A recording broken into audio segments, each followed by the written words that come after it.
To add an echo effect to audio in Adobe Premiere Pro, just go to Effects panel, right Surround. Now just drag and drop this effect to your audio. First, let's play the sound without echo effect.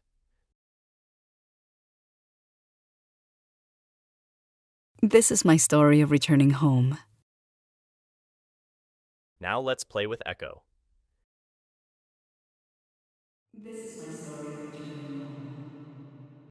Here you can see the audio is not too much. We have to increase the gain. Just click on the audio clip and go to Effects Control and click Edit. Now in the gain section, increase it to 15. Now let's listen to this. This is my story of returning home. It's better now. To edit it further, you can go to Effects Control. Click on Edit. Here you can see different presets. You can try them as per your need. That's it. Thank you for watching.